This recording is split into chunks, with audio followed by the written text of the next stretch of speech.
Hello. Have you ever watched the birds in the winter? They're quieter. They're muted. Just this last weekend, I was noticing that. I was at my mom's, and she has a large, we call the bird welfare state, um, where she feeds the birds all winter. And I was looking, and there was an eastern goldfinch, which is the Iowa state bird. And normally they're vibrant, joyful. I mean, they're bright yellow, but these birds were all poofed up because it's cold here, and they're just grayish brown. I mean, they're barely recognizable, and they're in eclipse mode. And that's what Mother Nature does. It's a natural instinct that birds, their colors are dimmer, they're staying safe, they're not gone, but they're less visible. Have you been feeling that way lately? Well, You know, today on sorry, I was going to say Transpiration it's funny Tuesday. you mentioned about the birds because I think Texas is a little bit warmer during wintertime. We get different birds coming You out, get the but migratory guys. Yeah. yeah, Yeah. yes. Well, looking at these birds, and it made me think, because just the night before I did a presentation about holiday stress and everything, and really seeing how much the world is just changing. Mm. There's a lot of change going on. But anyway, this is Transformation Tuesday. I'm Amanda Beth, an intuitive healer and wellness coach, and I am joined today by the amazing Andy Nam, functional longevity expert and cohort with the Chronic Health Collective. And I get to bring Andy into these sessions on Tuesdays, and we get to talk about a lot of things. And so the birds and going into eclipse, and it just kind of, as I talk to more people and I see the holiday stuff and hearing what people are not doing. Mm. And the group of folks that I was with Friday night for that workshop and talking about holiday stress, it's like they're not stressing about a lot of the things that we used to stress about, wrapping presents and everything. And this year, budget is a big concern for a lot of people. And I'm just kind of looking and seeing, the budget is worldwide, I think. And Hmm. and Christmas, no matter what your physical holiday season is, because I know here in the Northern Hemisphere we're colder. But I also know I've got some networking folks in Australia, and it's hot there. It's just really hot. And it's hard for me to remember that. But just it brings in that there's a season for everything. And as we decrease our expectations, and I'm just kind of looking at, winter, everything's slowed down, we retreat, and humans do that as well. I think that we're just not as active. We don't go out in the cold. Same thing with the heat. When it's extreme heat, we don't go out in the heat either. But people are a lot of times less visibly, emotionally, and energetically available right now. So the birds going into eclipse, humans are kind of doing that survival. And then there's that mass collective expectation that this is the holiday season. Hmm. And there is so much expectation about your family system, but that brings up a lot of grief. And when we talk about grief, and grief being in many aspects, grief is not just the loss of someone, it's also the loss of relationships and everything. And then we look at how much technology, that Hmm. absolute overload and of information, and what you should be doing. Do you feel that, Andy? Because I know we talked before about, For sure. Technology nowadays is just so overwhelming. Um, it's just interesting because, like, we're Gen Xers. We grew up in the 80s. And the only technology we had back then, if we were lucky, is a TV with a VCR, right? Like, that's the only technology we got. and we still And got up and changed the channel because the yeah, remotes did not work exactly. And consistently. you know, I love where you're going, but I just wanted to share something recently. Like, me and Minna, we've been watching Stranger Things. I don't know if you watch that on Netflix. It's been a few years, yeah. But the current, they're up to we binge watch it up to like season 5, right? And it's amazing because it takes place between 83 and 87. So it really gives us flashbacks of how life used to be. And because you bring up technology, they had all these emergency situations and they had walkie talkies because they can't get a hold of each other. It's like, man, they'll beat these monsters very easily if they had cell phones, they reach each other. You know what I'm saying? But we all lived and got by in the 80s, right? And life was so much simpler back then without the technology. So I just wanted to share that because, like, I think we depend so much on technology on our lives. It gets us distracted. It gets us depressed, seeing how comparing each other's lives. Back in the day, Oh, you have to go out yeah. and live it, right? Yeah. Keeping up with the Joneses is a big thing. Yeah. But I remember going back, I was flying back from Florida with my daughter, and our seats were separated, and she was okay with that. But I talked to a young man, Yeah. and he was a new psychology graduate. And so I was comparing notes of going back Mhm. umpity ump years when I was a fresh psychology grad. Yes. And this would have been in, spring of 14, I think. And talking with him about, gosh, the world seems so much worse now. Is it really worse, or is it? And he said no, he doesn't think there is more disease, famine, there's not necessarily more, but it was the onslaught of the information. And this was Yes. back in 14, before Yes. every single living, breathing person had technology in their hand, in their pocket, wired to their ear, in their Mhm. glasses, everywhere.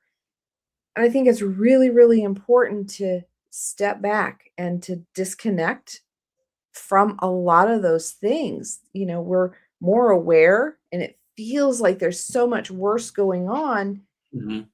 And it's not more, but there's more media outlets, there's more social platforms, there's just so much more, and it's overwhelming. And I think Yeah. that also creeps into relationships. I mean, and once you see something on a feed, if you like it or you watched it more than 2 seconds, you're now gonna get an onslaught of that. You're just gonna see more of True. what you watched. If someone else sends you a clip and they say, "Here, watch this," now you're gonna see all of their stuff. It Correct. just the algorithms are incredible. And, yeah, so check your feed. What are you seeing right now with the holidays? When we were kids, it was the Sears catalog. Did you get the Sears catalog? It was the toy. And oh, those made those toys look so good. They Oh were the my best. goodness. And then we would get them and we're like, it doesn't really do that. So, but what are you seeing? And I think that in my feed, I'm seeing a lot of counseling and emotional things, as well as the hard sales. So as a business owner, I'm seeing, the end of the year, you screwed up this year. Let's buy in my program and we'll make it all better next year. We're getting those. But the emotional stuff. And yesterday, one of them that popped up on my feed a few times was talking about estrangement.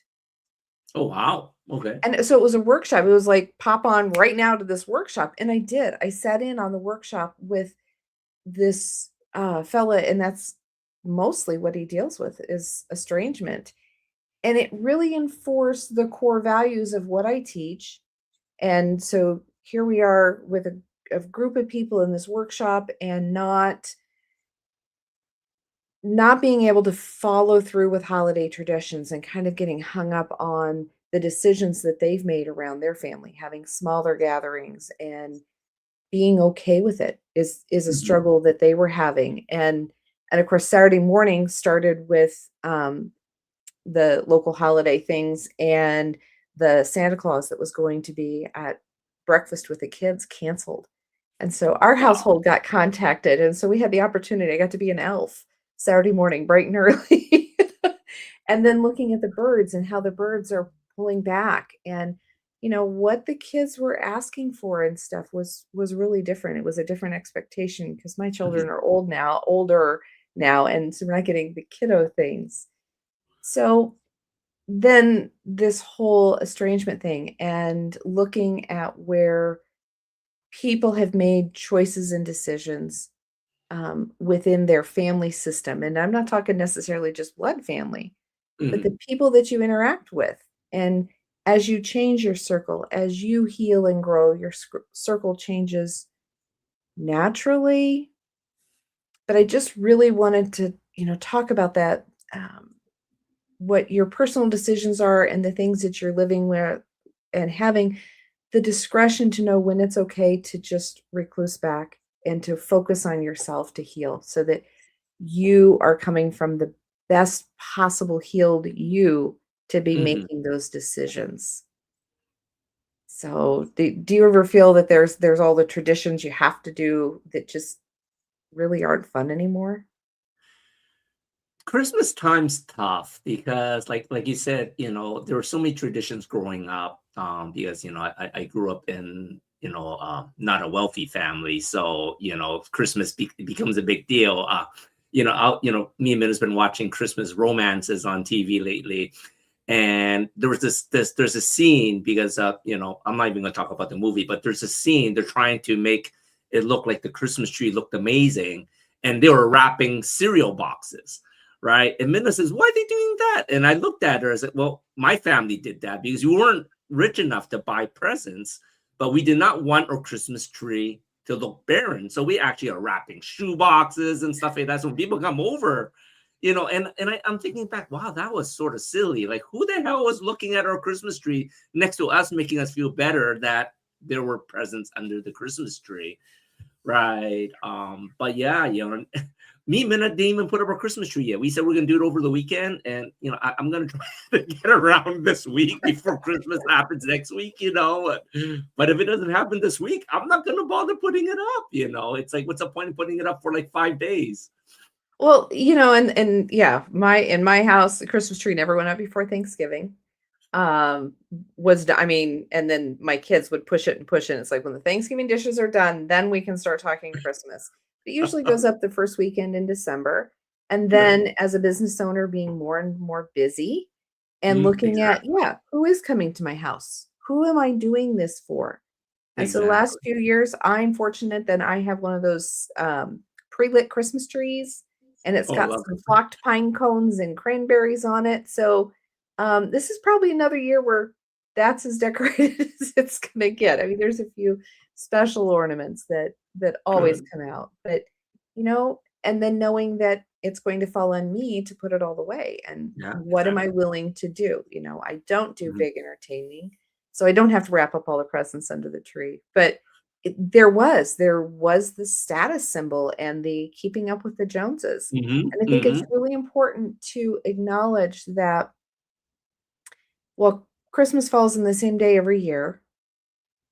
A lot of holidays are in this month of January, whether it's Christmas, Hanukkah, it's Kwanzaa, it's all true. of those. And I am not good at keeping track of them because, well, I would not do them justice. So I will just say I know there's a lot of holidays, and I want to honor those holidays for everyone. And knowing that this season may be the first season for a lot of people dealing with some new or recent estrangement, where your family members have essentially, you feel that they're withdrawn or they've turned on you, or you've Mhm, chosen to no longer interact with people who don't bring you peace and joy in your life. mhm, There may be a death, and this is the first season without that person present, and how you choose to celebrate that. So this distancing, this may be new. This may be new for people. So while there's supposed to be all this holiday cheer, please leave room for those who are not having that cheer.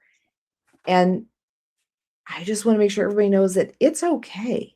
If you're mhm, not feeling the holiday cheer, it's okay. It's okay to step back. You can sit the season out and not doing those traditional things.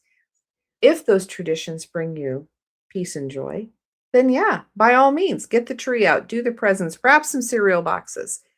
But if it becomes more of a hassle, if you can't be fully on and it doesn't bring, it costs you emotionally or physically, then it's mhm, probably not worth it. And I know, when the baby was little, we could claim baby status and we didn't have yeah, to go places because it was it was too late, it was too cold, it was too whatever to take the baby out. So we played the baby card one year in doing that. And it just, as long as you're not going to get stuck in it and you don't allow this to create your identity, I Mhm. think that's where it is. So encouraging everyone to gift themselves with the permission to pause and reflect, have this space that you're in, be it your eclipse, Mhm. dull your colors down a little bit. You don't need to be shining as bright. And it's not necessarily retreating, but it's recalibrating, resetting, getting things ready, and deciding what things are important to you. So be a little less visible and do some healing. And that was one of the things I think in that workshop that I sat in last night on that whole estrangement thing is that you can't begin to heal any relationship until you yourself are healed. Mhm. Um, so I think that's a big thing. Um, would you say that's pretty true in relationships, Sandy? I think that hits the nail on the spot because so many people that goes from one relationship to another and they keep saying, why is it failing? Is because, like you said, they haven't healed themselves yet and they haven't figured out what they're looking for. If you keep looking for the same dang thing over and over again, you're guaranteeing yourself failure, right? It's just the whole thing about insanity, doing the same thing over and over again, expecting different results. So I think, like you said, in this season, so many people need to take some time for themselves to do some self-healing. And a lot of people don't want that because it makes them look weak, right? So I Yeah, yeah, and people we talk about, we've talked about the mirrors Mhm, and that what the things that you're attracting to you are the things that mhm, you need to heal inside. And so yes, when certain people keep showing up in your life, that's so that you get that's knocking on your door. This is the part you need to heal correct. so that you're not doing those same things. And when you catch yourself in a cycle, look at the cycle. It's your Mhm, lesson. What can you pull from it? What can you work to heal in your being to not continue to repeat the cycle? And and it's easier if you see the cycle rather than someone else say, you got another one on the hook just like the last one. What are you doing different? You're not. good, So exactly. take this winter time, allow yourself to kind of just step back. It's not a breakdown, but it's probably a breakthrough in Mhm, disguise. And usually, right before something really great and wonderful happens in our lives, we go through some really challenging times right before that. So maybe agreed. look at this as your breakthrough in Yeah, disguise. Trees drop their leaves, birds dim their feathers. It's nothing wrong. It's just part of the cycle. And so give yourself that grace to really just expand into that. So I love that. I think that if we were to look at some beliefs to clear with some theta here, it'd be the obligation to have a breakdown before a breakthrough, the obligation to love other people at the expense of yourself. Because it's not helping you and it's not helping them. It's coming from a falseness, painted Mhm, on feathers rather than true vibrant feathers, if you mhm, will. And it feels like there's that feeling or sense that it's a sin for you to heal, that you have to stay in a state where you feel broken. First of all, you're not broken. We just need mhm. to do some healing. But for you to feel happy and to feel joy feels like it's a sin. So let's remove that. And let's remove that it's a sin to love yourself. And I think one of the biggest ones is the obligation to maintain traditions. If you'd like those beliefs, just say yes out loud. Type yes in the comments, hashtag replay yes, and you'll receive the work if you'd like it. So just say yes out loud. Yes. And we'll throw in that forgiveness work as well to forgive ourselves, our higher power, and the other people that help create these negative beliefs.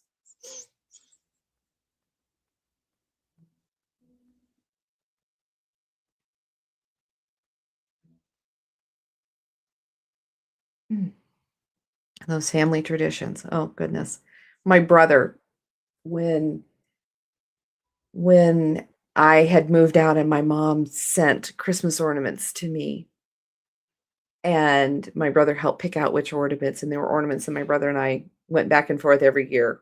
One, they were porcelain, one had a church, and one had a fireplace, and we went back and forth as to whose ornament was whose. It's kind of rotated each year, and my brother had to make the decision as to which one to send me because he's 6 years younger than I. And he wrote a note, and it says, "Don't F with tradition." And I think he was like 12 or 13. I still have it. I came across it in all my in my purgings. I can't wait to just show that to him again. Say, "Yeah, do you remember this?" But yeah, letting go of some of those traditions, it's okay. And just remember, you don't have to do any of this alone. If this is your first holiday navigating loss, grief, or estrangement, it's not that you're broken. It's you're becoming, you're growing, you're healing. Give yourself that time and grace to do that. There are so many coaches and Mhm. guides out there. There's people in your community looking to your congregation or any of the other support groups in the area. Look through that, but you need to first name what it is that you're feeling. If it doesn't feel right, you gotta name it, and then find someone who is experienced who can help you walk through this, because 'cause you're not alone. I love that. Yeah, if you wanna take it just a little bit further, I'll give you a journal prompt for those of you who like to journal about everything, and the journal prompt would be, "Where in my life am I being called to go to eclipse, not disappear, but to protect your peace?" So, what is it in your life that's calling you to just kind of bring it in and do some self care there? Oh, I like that. Yeah. Yeah. And then how are you going to do it? Of course, that would be the next step. But so tonight on the Chronic Health Collective, 7 o'clock Eastern, no, 7 o'clock Central Time. My Central. goodness. Andy, what are you guys talking about? So many people is always asking why me and Min is called the foolish couple, and rather than us trying to explain on air snippets of a story, we figured we get our life and dating coach Leandra Frey to to be the host on the show and dig into our backstory because I think a lot of people they see where people are now today and it's so easy for them, regardless if they had a good relationship or making a lot of money, they never seen their journey, right? So we're peeling back the curtain, from how we met. We're both literally dumped on Valentine's week, and we literally met from a joke set up for Minna's friend to where we are today. And, there's going to be some embarrassment for some of my high school friends and stuff like that we share in there. But I think it's been so long now, we can all laugh about it. Right? Past the statute of So, limitations. exactly. But I Right. But I think it's so important because, everyone has a journey. And like you said, for the people that may be struggling with relationships this time of year, it is so important, like you said, find someone that can help you see where you may be having those blind spots. And Leandra is amazing. We love her to death as a dating coach. And she puts a lot of humor into it because so many people are so serious. Oh, you're doing this all wrong or whatever. Right. But having a little bit of humor, not at your situation, but sometimes looking at yourself goes a long way to realize where you need some healing first before you find, a loved one to share that healing with, right? So Mhm. it's going to be a fun episode. I already have some friends saying, "Wow, so and so teacher, you're talking about grade 12 teacher? He was a shitty math teacher," and I thought that was funny, and you know a lot of people didn't like him. It's Mr. Carter. I don't even know if he's still around anymore. I didn't like him very much, but when he found out that I was dating Minna, he started liking me a little more. So, he was a good math teacher. But I think that plays well into, what we're talking about today, that whole Yes. eclipsing, because as we grow in our relationships, Mhm. we do a lot of growing together, but as individuals, we also do some growing and we come across things. And it's really important to reevaluate your Yeah. relationships as you go along to see that you're still having a connection. And those connections do change over time. Relationships change. And it's important to go back and, like you said, look back. How far have you come? What all Mhm. have you overcome in your relationship and celebrate each and every one of those little things, you know? Yeah, I For heard the snoring all sure. night last night and I didn't get angry about it. Um, it's the little things. Yeah, I think that's very timely as well. And why don't we share how people can get hold of you? Because we do this every Tuesday. I think there is so much value. There's so much insight that you can help people with, and it all starts with the first call, right? They need to reach out to us to get a better understanding how we can work with them Mhm. to see if we're a good fit or not. And there's so many coaches to choose from. So Mhm. if you want to connect with me directly, that would be at amandabethhealing.com bash backslash linktree will get you to all my socials, or just go straight to the website, amandabethhealing.com. And we can do a discovery call, learn a little bit more about the services. And then there's also the Chronic Health Collective, where we have several coaches in so many aspects of life to go on and create the happiness that you have. So that's would be the chronichealthcollective.com. We're on Facebook and YouTube as well. So you can connect with other coaches and find one that's a right fit for you, that's talking where you feel you're stumbling at that point. Mhm. I love that. That is amazing, Amanda. All right. Thanks, Andy. We'll see you all again next Tuesday, right here live on Facebook and LinkedIn at 11:30 Central Time. Goodbye.